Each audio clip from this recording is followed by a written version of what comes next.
Have you ever spent 20 minutes writing a text message and then deleting it 3 times?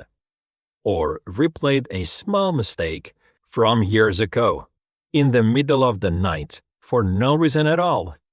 If so, you already know what overthinking feels like. It's not really about thinking too much. It's about thinking in circles, going over the same worry again and again, without ever arriving anywhere new. Today, we're going to explore this in 6 parts. So whether you're walking, driving, or relaxing at home, welcome to English Tipcast. In this episode, you will listen to something useful, and at the same time, you can improve your English.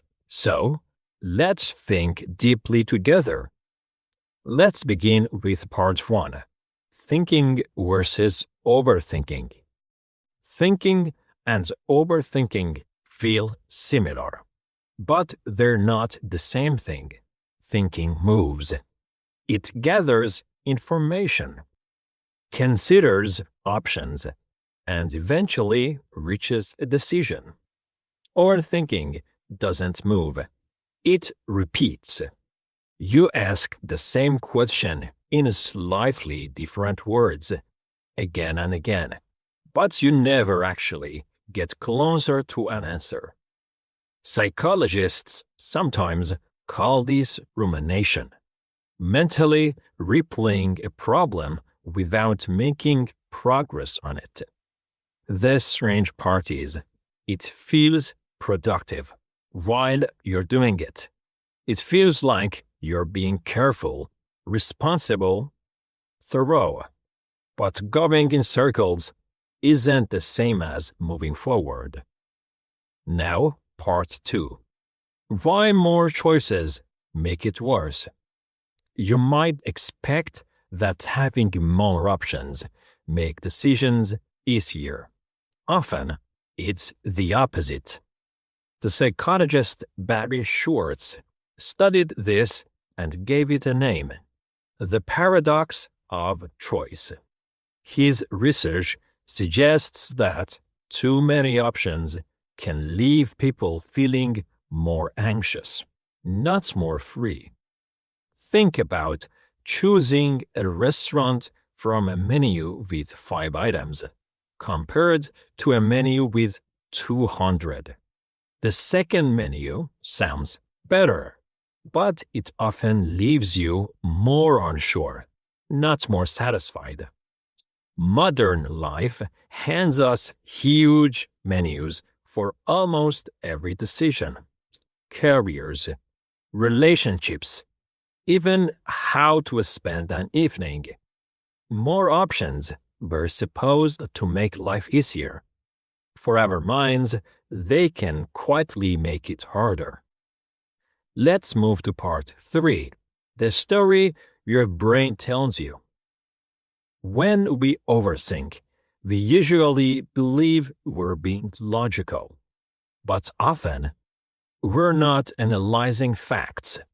We're rehearsing a story, one built from fear, not evidence. What if they're angry with me? What if I make the wrong choice? What if I'm not good enough?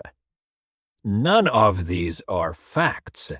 They're predictions, and the mind tends to treat a vivid prediction almost like it's already true.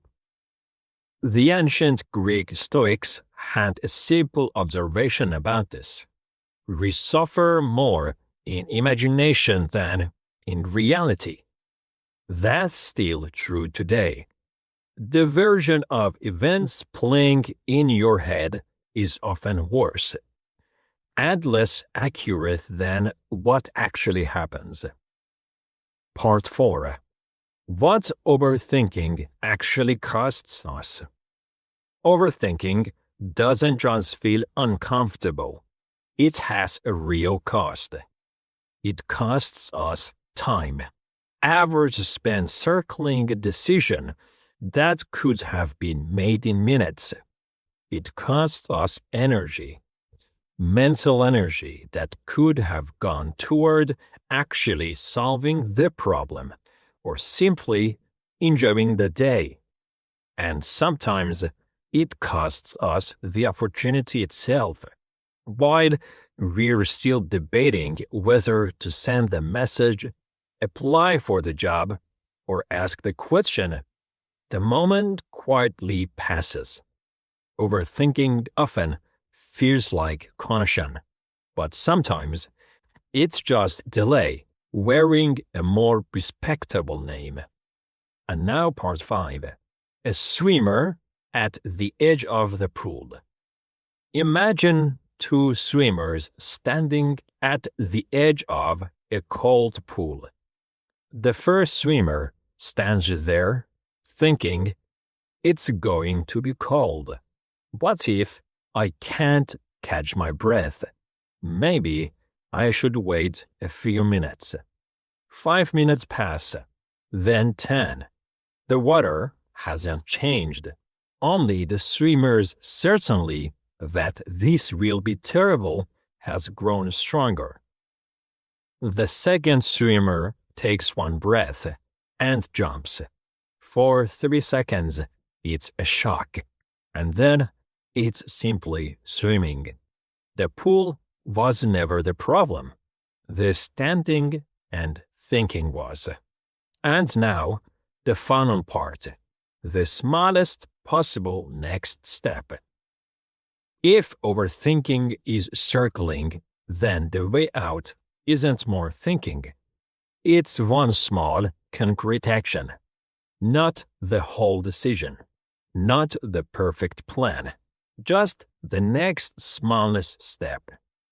Instead of, should I change my career?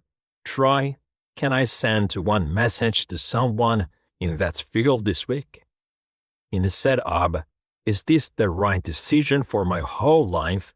Try, what's one thing I can learn about this today? Small steps don't just move you forward. They give your mind real information to work with, instead of just more imagination. Action, even a small one, tends to quiet the noise that thinking alone cannot. Now let's reflect together. So let me ask you something. What's one question you've been circling lately, turning over and over without ever landing anywhere?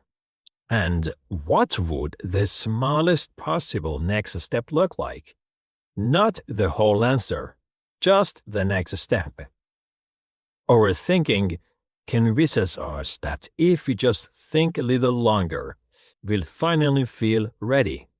But readiness rarely arrives through thinking alone. It arrives through moving, even one small step at a time. And thank you for spending this time with me. Leave a comment below. What's one small step you're going to take this week? This is English Deepcast. Until next time, keep learning, keep questioning, and keep growing.